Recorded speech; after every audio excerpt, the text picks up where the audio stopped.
was the boogeyman.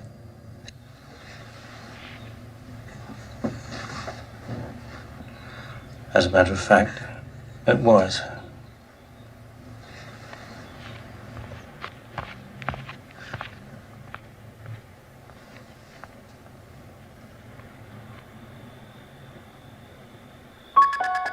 How I would have loved to be a fly on the wall during a screening of John Carpenter's Halloween back in 1978.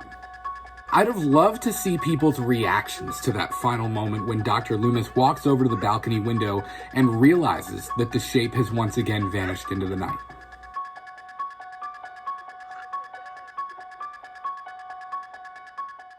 Now, if you've hung around our channel for a long time, you probably know that I'm a pretty big Halloween fan. It's arguably my favorite horror movie of all time, and the ending of that film is one of the reasons why. There are a few things I love about this ending.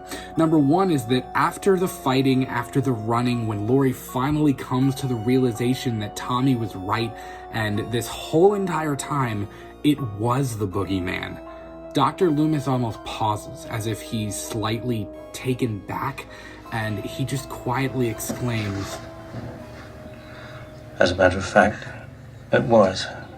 Now, people have argued this with me, but I've always said one of the best things about Halloween, and really about Halloween 2, is the relationship between Michael and Dr. Loomis. I've always felt that in the moment when Loomis says, as a matter of fact, it was, he's almost got a touch of disappointment in his voice.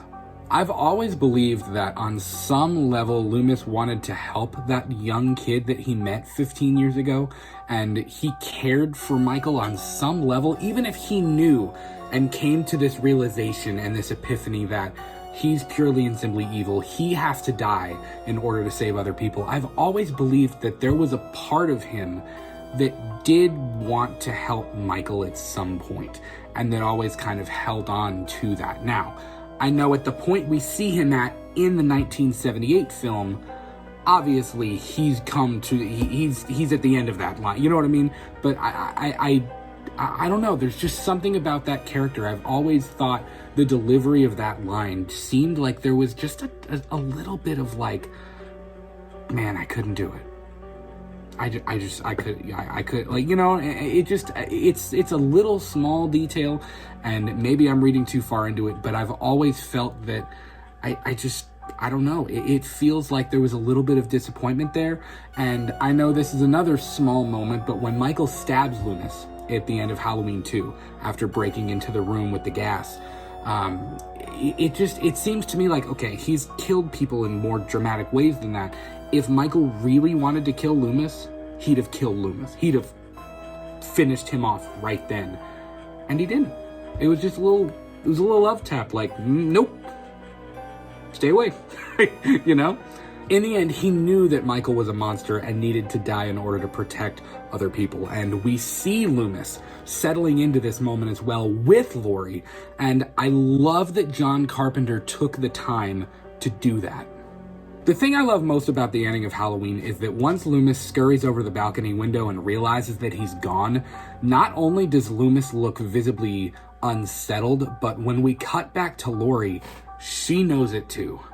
Loomis has this complex reaction of discomfort, but also this certainty in a way, as if he knew that when he looked over that balcony, he wasn't going to be there. Like, in a way, I think he almost knew that, but it's still just like mind-blowing to actually walk over. You just shot somebody 6 times with a gun and they fell off of a second-story balcony, and you look at them and they're gone.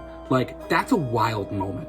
But Laurie can tell by his body language and by the way that he reacts to what he's seeing that he's gone. She doesn't need to see him gone. She doesn't need to see the empty lawn to know that he's not there.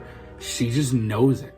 That's why we see her begin to break down once again as the shot alternates between the empty spaces from the film, which is pretty creepy in and of itself. And she's crying because of what's just happened, and it's all finally beginning to settle in, and she knows that it's not over. He got away. He's still out there doing this to somebody. He could be coming up the stairs right now to come do it to me again.